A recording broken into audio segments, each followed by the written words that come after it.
Olá, pessoal. Nós vamos conversar um pouco hoje sobre as funções essenciais da justiça. Se vocês acompanharem pelo índice da Constituição de 88, vocês vão perceber que o título 4º, ele está subdividido em 4 capítulos. Os 3 primeiros se destinam aos 3 poderes clássicos e o último, ele se abre em 3 perspectivas completamente novas na nossa história constitucional. Uma para cuidar de Ministério Público e depois as outras para cuidar de advocacia pública, advocacia privada e defensoria pública. Isso veio a resolver um dos problemas que havia, que era não se saber exatamente onde localizar o Ministério Público. A nossa história constitucional sempre oscilou bastante, né? As cartas, ora colocavam essa estrutura perto do Poder Executivo, ora jogavam para perto do Poder Judiciário, enfim, e o Constituinte de 88 abre, portanto, essa nova perspectiva. São funções sem as quais ele considera que a prestação jurisdicional não aconteceria ou aconteceria muito mal. Então, eu dividiria essa nossa fala em 2 porções.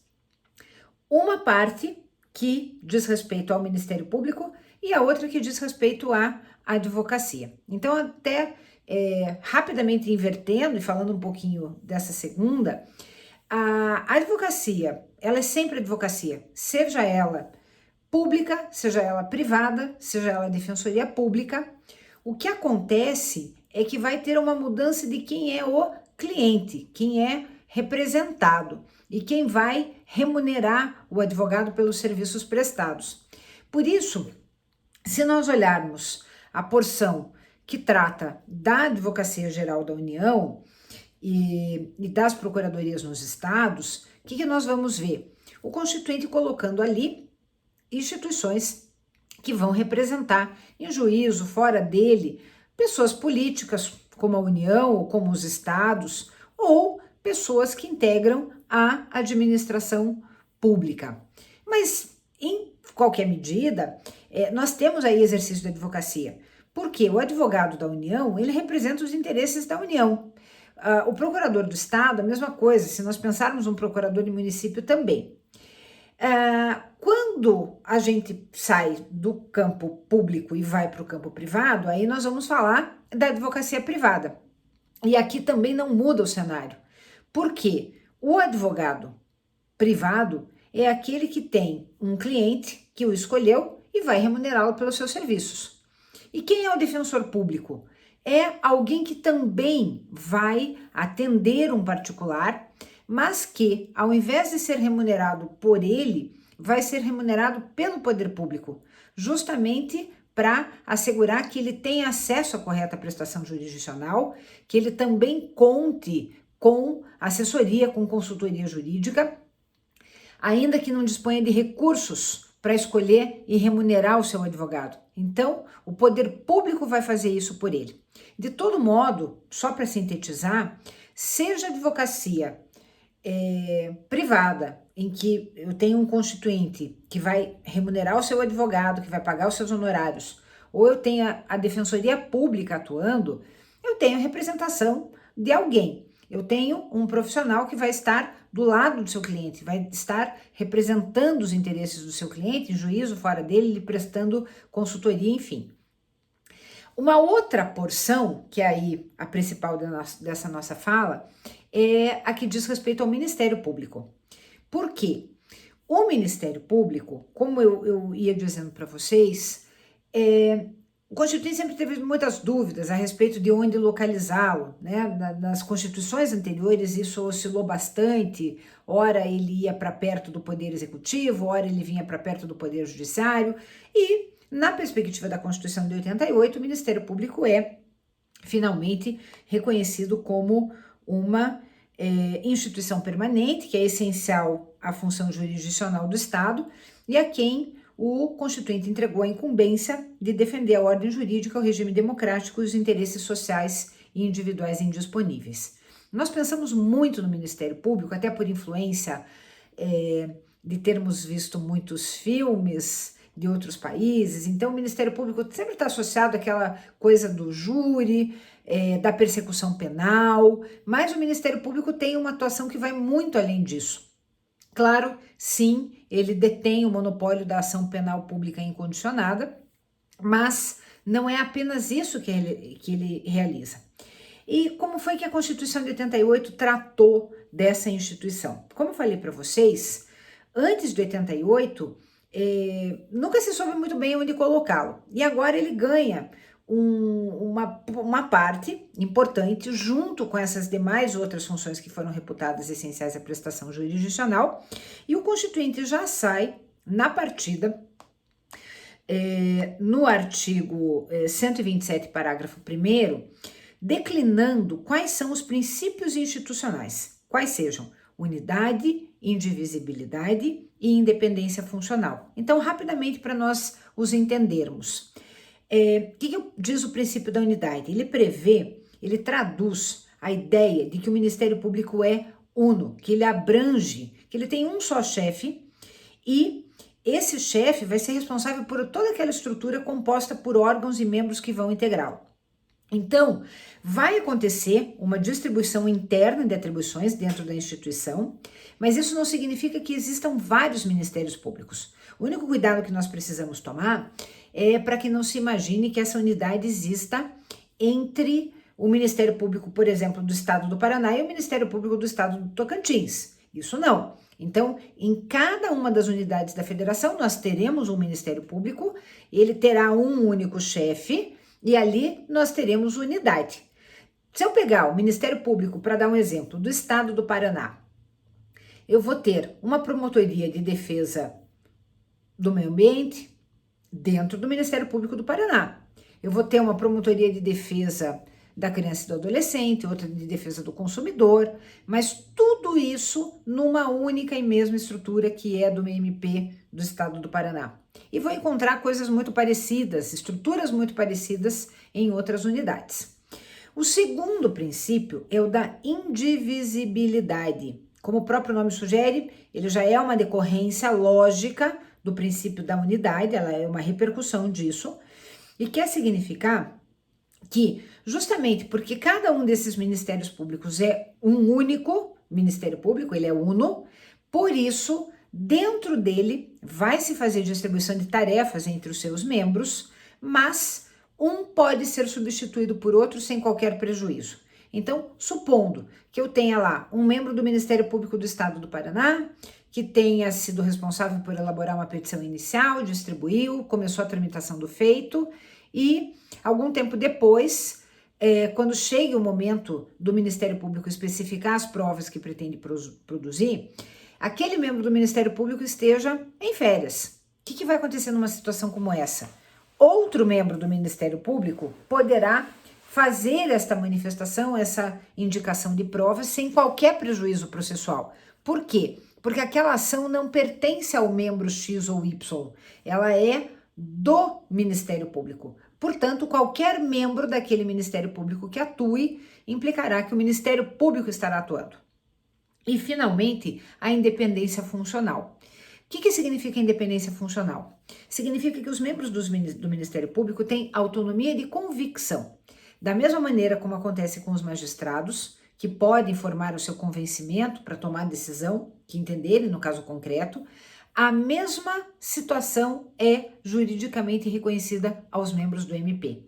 Quer dizer que não existe, para fins de atuação institucional, chefia.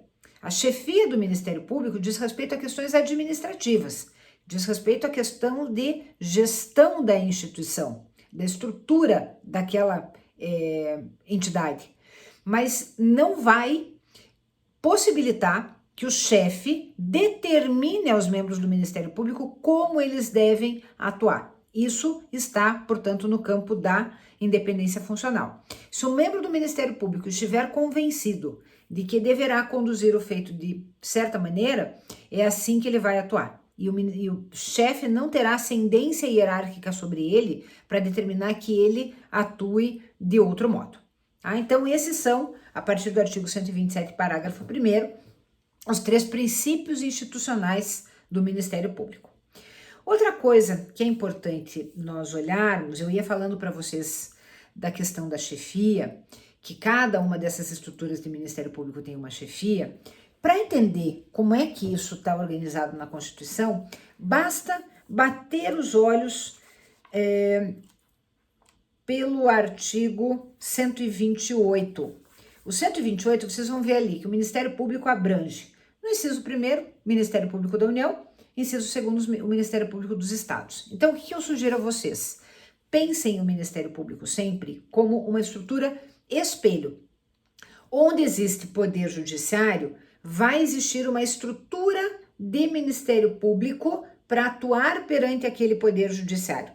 Por isso, se nós temos Justiça do Trabalho, vai existir um Ministério Público do Trabalho para atuar perante ela. Se nós temos um poder judiciário em cada estado, então no estado do Paraná nós temos os juízes de direito, depois os desembargadores no TJ do Paraná, vai existir uma estrutura de Ministério Público do Estado do Paraná para atuar perante este poder judiciário. A mesma coisa, se existe Justiça Federal, vai existir uma estrutura de Ministério Público Federal para atuar perante essa justiça, tá? E cada uma dessas instituições, ela vai ter um chefe. A escolha deste chefe, bem como a sua destituição, está tratada nos parágrafos do artigo 128. Então, eu peço que vocês façam uma leitura cuidadosa dos parágrafos 1º, 2º, 3º e 4º e percebam como o Constituinte deu um tratamento bastante parecido, mas não idêntico, no que diz respeito à escolha dos chefes dos ministérios públicos nos estados e no chefe do Ministério Público da União. Então, o que acontece especificamente no caso da União? O chefe é o Procurador-Geral da República. Quem o escolhe é o Presidente da República, dentre integrantes da carreira, isso está tudo no artigo 128, parágrafo 1º, e esse nome precisa ser chancelado pelo Senado. E é possível que ele seja reconduzido, depois de ele ter um mandato de 2 anos, é possível que ele seja reconduzido. Mas, para isso, vai acontecer uma nova sabatina pelo Senado. Então, se depois de ficar, foi o que aconteceu com o Aras, né? Se, no caso de ficar 2 anos, o presidente da República entender que quer reconduzi-lo e colocá-lo de novo naquela função, ele vai ter que comparecer, vai ser sabatinado e pode ficar mais 2 anos como procurador-geral. No caso dos estados, não tem essa participação da Assembleia Legislativa. Então, no caso do Procurador-Geral do Estado, Procurador-Geral de Justiça do Estado, cuidado aí com o nome, a escolha vai ser feita pelo governador, sem a participação da Assembleia, tá? Só que aí existirá uma lista tríplice. E esse é um ponto nevrálgico que causa uma certa tensão entre o Ministério Público da União e o chefe do Poder Executivo, o presidente da República. Por quê? Porque há algum tempo ficou consagrada uma prática que era permitir que os procuradores da República fizessem uma lista tríplice, realizassem uma eleição e elaborassem uma lista com 3 nomes para sugerir ao presidente da República que escolhesse um dentre aqueles 3 mais votados. Se vocês olharem, contudo, para o parágrafo 1º do 128, vocês vão ver que a Constituição não traz nenhuma previsão a respeito de lista tríplice. E, em que pese muitos presidentes da República, antes do atual, terem seguido este caminho, eventualmente não nomeando a mais votada, foi o que aconteceu, por exemplo, no caso do presidente Temer, que escolheu alguém da lista, mas a procuradora-geral, mas que não foi a mais votada, mas era alguém da lista. E, mais recentemente, o presidente Bolsonaro disse que ele não era obrigado, e de fato constitucionalmente não é, a seguir lista tríplice, porque a Constituição assim não impõe. No caso dos estados, funciona de outra maneira. No caso dos estados, expressamente, o parágrafo 3º do artigo 128 exige que se faça uma lista tríplice, se faça uma eleição pelos integrantes, né, da carreira, que essa lista seja encaminhada para o governador, para que o governador escolha um nome. Tá? Então, isso é um pouco aqui para contar para vocês dessa estrutura. E eu gostaria de fechar comentando com vocês quais são as garantias e as vedações que a Constituição previu para os membros do MP. Vejam só, as garantias são basicamente idênticas às da magistratura. Juízes e membros do Ministério Público têm, todos eles, as garantias da vitaliciedade, da inamovibilidade e da irredutibilidade de subsídio. O que significa vitaliciedade? Significa que existe um vínculo muito mais forte e que o membro do Ministério Público, para que ele seja demitido, essa demissão deve ser precedida de um processo administrativo disciplinar, no qual aconteça a condenação, e depois disso deve ser proposta uma ação específica, que quando for julgada, se for julgada procedente e transitar em julgado, determinará aí sim a demissão. Isso é, portanto, a vitaliciedade. A demissão, depois que este membro do Ministério Público tiver sido vitalicizado, ele tiver passado pelo estágio probatório, com 2 anos de efetivo exercício e for confirmado como membro do Ministério Público, somente por decisão transitada em julgado é que ele perderá o cargo. A inamovibilidade, como o nome sugere, significa que, a menos que exista um motivo de interesse público, o membro do Ministério Público não pode ser removido, ele não pode ser transferido contra a sua vontade. Por que isso acontece?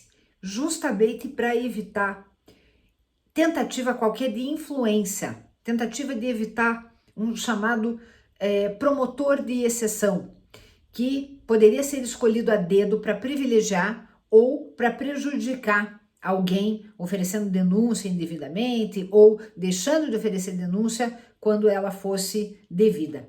Então, a inamovibilidade significa garantir que não vai ser um chefe que, porque um promotor não fez alguma coisa que foi do seu agrado, esse chefe não vai poder simplesmente removê-lo, transferi-lo para outro lugar, ainda que tentasse mascarar isso com os ares de uma promoção. O membro do MP pode dizer: recuso a promoção, não tenho interesse agora, quero ficar aqui onde eu já estou. E a inamovibilidade, portanto, lhe permitiria isso.